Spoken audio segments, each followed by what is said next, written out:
Hey guys, Andy back here from Mediocre Hobbies, bringing you day 2 of a 3-part series painting up my Empire land ship. A piece that I've had in my collection for I don't know how many years now, and it has deserved a paint job since the day that I got it, and it's about time I got around to doing it. With the release of the Old World, I think there's never been a better time. Now currently, Games Workshop has not released any Legends rules or anything like that to allow me to play this in the Old World. I am hoping in the near future they will give us just a little PDF with all those old cool Forge World monsters and stuff to be able to play them in the Old World in an unofficial capacity like all of the other books that they brought out. Obviously they are doing a made to order very soon with the Orcs, and as part of that they are bringing back the Bone Gargant, which is a mega sized giant. So with the release of that coming back in, that kind of raises my spirit and gives me hope that they may go back and give rules to some of these awesome pieces. So like I said, I'm doing a 3-day series, one day after the next. So my goal is from the beginning of the first day to the end of the last day, I will have this entire land ship fully built and fully painted. Like I said, this is day 2. We are going to tackle a bunch of more base coats, get the metallics done, hopefully finish off the wood, and then leave it just to kind of like fine details and basing and crew and stuff for tomorrow. So let's see what we can achieve in day 2. Before I get into this, I want to say a huge thank you to all of my active patrons. You guys are amazing. Thank you so much for all your continued support. If you want to get involved in the Patreon, there's links in the description below. Access to private Discord server and an extra video every single week are just 2 of the awesome benefits for being involved. And 2, my goal this year is to reach 100,000 subscribers. It is a lofty goal, and to help me get along, I am incentivizing quite a large prize if I get there. So I'm doing a Titan giveaway this year. The way it works is, if I get to 65,000 subscribers by the end of the year, I will give away a free Warhound. If I get to 85,000 subscribers, I will give away a Reaver. And if I get to 100,000 subscribers, I will give away a Warlord Titan to anybody in the world. All you have to do to be entered is be subscribed. Okay, without further ado, let's get stuck in and working on this land ship. Okay, we go straight into day 2 with trying to lighten up the hull, add some detail to it. So we're going to start our dry brushing. So I basically decided to go with kind of a lighter wood tone for the dry brush. I ended up going for Screaming Skull as the first one, or Ushabti Bone, I can't really remember. But just basically a light bone color. And dry brush this across all the wooden areas of the ship. This really helped because obviously it helped the wood grain to jump out on the model. And like I said, it's such a centerpiece model. It kind of encompasses the whole concept of a centerpiece model. When this sits in front of my Empire army or in the middle of my Empire army, it's going to make such a huge difference to the, I don't know, the aesthetic of the whole piece. Like I said, I decided to go even brighter than this again, and after I finished dry brushing this, I did actually jump up to a pure ivory from AK, and then gave this a really light dry brush over the top as well. Don't mind the very tops of all the pieces, you know, like one of them is metal and one of them is brown. I didn't know what to do with these, and these were done kind of back when I first tried to paint this thing many years ago. I do have a specific plan for that. I'm going to black those all out on the final day tomorrow. I'm actually just waiting for a couple more paints to re-emerge. I've placed an order for some paints that are arriving early tomorrow, so including some fresh Black Templar, because I'm out. I actually ordered 3 pots of it because I use so much of the damn stuff. And I'm going to use that for some of the like struts and structure and stuff of the ship. And of course all the tops. I think that will really help to break up all the brown a little bit, although the brown is looking really sweet, especially when I jump up to the ivory and brighten it up once again. I was really happy with the result, and it just made me want to continue going. I definitely feel like I've broken the back of this project as well. Obviously I'm talking to you now coming from the retrospective, knowing what it looks like at the end of today, and like I said, I feel like I've broken the back of it. I really like how the wood's turning out. The metallics are not just as bland silver. Like, look at how horrible that silver looks right now. It really broke my heart when I did that. I think that's what actually stopped me painting it the last time. I blocked in the silver and I just felt defeated. It looks so silly. I do indeed fix all of that and it looks really good. Here's the ivory going in. As you can see, I'm being much lighter on the brush, just trying to catch all those really sharp edges and the kind of highest points in all the wood grain to make it scream out and pop a lot more. And it's something that I think really worked. I really like how it looks. Now, one of the things that I haven't tackled yet is things like there's barnacles all along the bottom of the boat, because obviously this thing was a boat and then they just dragged it out of the water and then started to retrofit it with wheels and a huge big steam engine and stuff like that. So it does have old barnacles, and I definitely want to paint those up, and then I want to add some like green algae stuff along the bottom, and just to give it that kind of weathered look, I think will look really cool. Okay, so after the ivory dry brush, I then started to work on all the kind of metal framing that holds the bottom of the ship together and keeps it strong. And there's just a million of these, like, I don't know, bolted on struts. They run around the ship quite a lot. So I took my time and found every single piece of metallic on this ship. Turns out there was quite a lot of pieces, and you really do have to take your time and figure out where they all are. Obviously this bit is quite easy to find, but even things like the lug nuts on the wheels are metal. I had to get my brush in behind the giant wheels at the back to try and get as much of that metallic as possible. There's obviously like little rope loops and stuff on the top and on the deck, and the cannon, all the metal banding that goes around the crow's nest and stuff like that. So I really did just like play as Where's Wally. This actually took quite a while because obviously I'm using a much smaller brush, taking my time and not to hit any of the wood grain that I've considered to be finished now. And then we got to the tedious bit of these little metal bandings. There's 2 of them on every single plank of the wheel, both wheels. There's hundreds and hundreds of these things to paint. But I just dug down deep and I got it done because I wanted to see this thing done.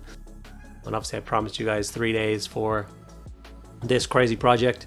So let's see if we can get it done in the 3-day span. I think I will. I mean, I'll kill myself to make sure I do get it there. So, yeah, just go with me. So all the metal banding. Things like the rings that cover the portholes or the bolt holes and other bits like that.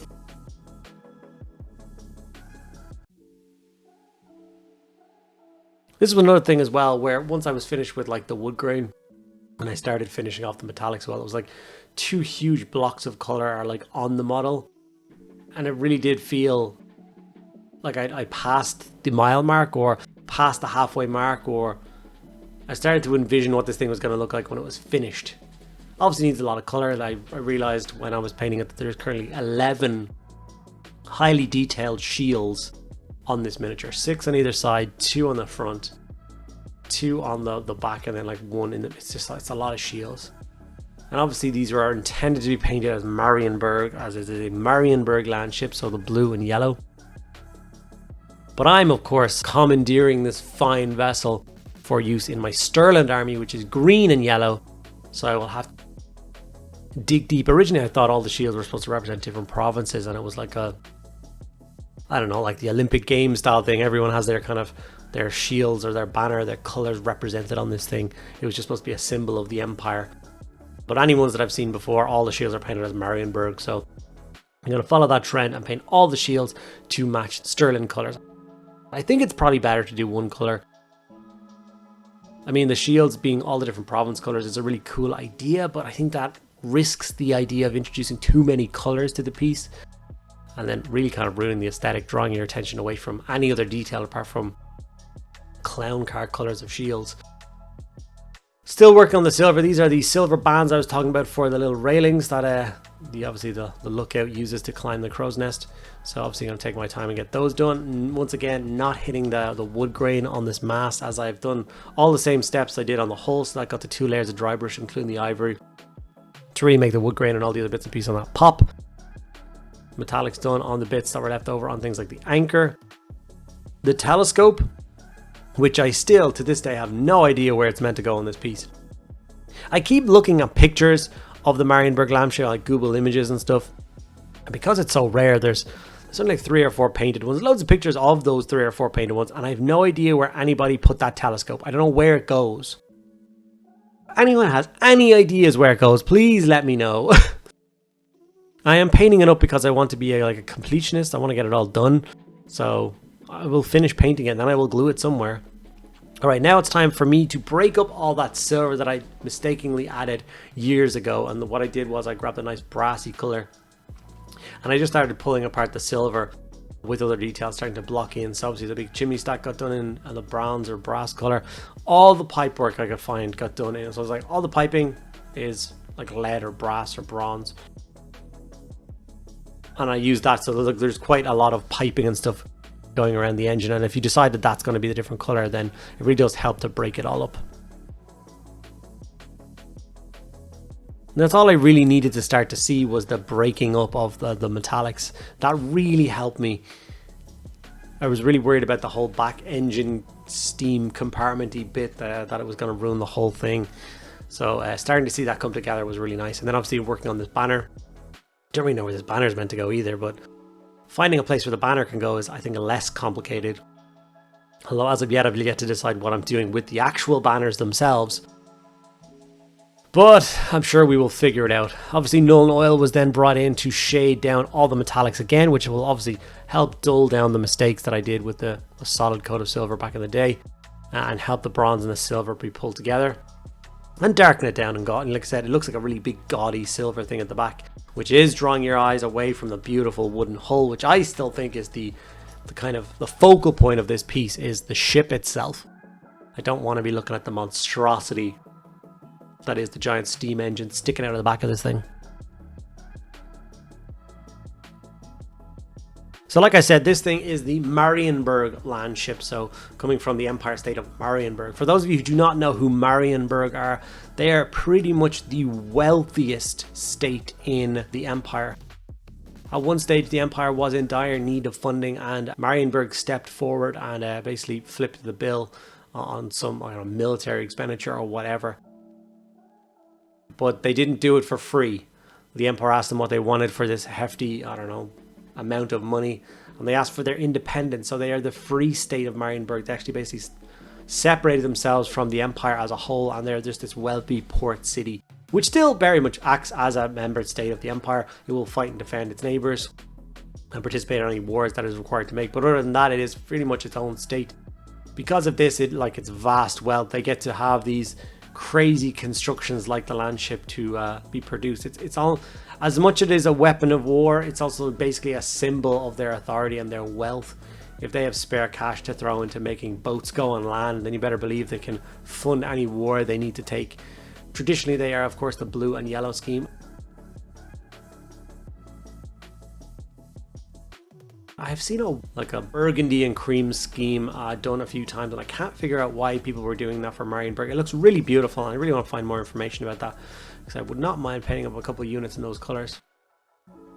After the Nuln Oil had dried, I just dry brushed over all the metallics with the light silver again. Just add a quick highlight, make all those sharp bits jump out again. I didn't do it on the wheels. I left those as they are because I wasn't dry brushing any silver anywhere near all of that, because it would just make a mess of it. And I did not want to do that. I didn't even Nuln Oil the wheel bits, to be honest with you. The flat silver is fine. I think I might add some weathering powder and stuff to this piece at the end to help blend it in and make it seem as though it is a weapon of war, trundling through the countryside trying to find a battlefield where it can unleash its hell. Okay, now it was time to finally affix it to his base. I think the base is 100 by 150. It is a large base, and like I said in the first video, it is the exact same size as the news Bone Dragon for the Tomb Kings. This is an official Games Workshop base size, 100 by 150, and the model fits on it. So I think it's much better that I go with an official base size than I make up my own base size and cut it out. So I laser cut out this base myself, and obviously just glued the piece to it. As you can see, I'm holding down all 4 wheels independently to make sure they all get contact with the ground until the super glue does dry. I then, in fact, add more to it again because I really wanted this thing locked in place. This thing will never come off this base. So I added a bunch more super glue around the wheels again and just waited for that all to harden and solid. So it is stuck to this base in a rather secure manner. I did think about adding a lot more stuff to the base. I was like, maybe I put some fallen trees or some tree stumps or an old fence or something. I did realize that in the description of this thing, they constantly talk about the fear of it falling over when it's really narrow wheelbase and it's a really tall height and weight. That when this thing does trundle into battle, it will try and find the path of least resistance. So it mostly goes on little country town roads. It doesn't really, charge off into fields because it will just run aground or fall over or something. So I decided to leave the ground kind of flat and smooth as possible. And when I kind of dry brush it all up, and at the very end of the project, I will add a bunch of grass tufts and flowers and stuff. Very much keeping that kind of smooth, flat ground where I think it belongs intact. I grabbed some AK Interactive Dark Earth texture paste, which is one of my favorite texture pastes from AK. It's a huge big tub. Basically get to base up the entire thing with that. Something a little bit thicker than normal. Obviously I wanted to build up a bit more of a, obviously it's such a large flat area, you don't want it to be completely smooth. So obviously putting in a couple of rougher patches and just not quite blending it in as much as you normally would for a smaller base, I think is definitely the way forward for this. I did end up going back after the first coat had dried and touching up a few other little parts just to make sure I had a solid coat. And with that, this is where I'm going to leave the Marienburg or Stirland landship for day 2. Really happy with today's progress. I really feel like I said earlier, I've broken the back of this project. I mean, if I had painted the 11 shields on this thing, this ship would almost be done. Like, now, how much time those shields are going to take up tomorrow, I have no idea. I'm a little bit worried about that. But that's a problem for tomorrow's Andy to worry about. I can't believe this thing is finally getting done, and like by the end of tomorrow I'm going to see a finished land ship in my collection. That's crazy. The cannon obviously got done up alongside. The wood is the same, the silver is the same, the brass is the same, washed the same. Same thing with the telescope. The anchor and the little ladder, which I'm still probably not going to use. And of course we have our lookout post, our crow's nest. The top of it is once again left in that grey because it's going to be the same colour as the other I don't know, tops of all the railings whenever those paints arrive. And I also managed to get the rest of the crew base coated and washed like the first 3 I did on my stream. I stream on Twitch every single Tuesday and Thursday between 6 and 8 p.m. So you're more than welcome to jump on, join along and enjoy those streams. Here's a couple of still images of where I've basically gotten to so far in episode 2, day 2 of a 3-day bonanza of trying to get this Empire landship done. Wish me luck on the final day, guys. Okay guys, and there we have it for day 2 of the Empire landship build. I think we have made some fairly significant progress here today. The hull is looking pretty much done. There's still one more color that I want to add into a bunch of areas, and that paint should actually arrive today. I did run out of it. And the metallics are all ready to rock and roll.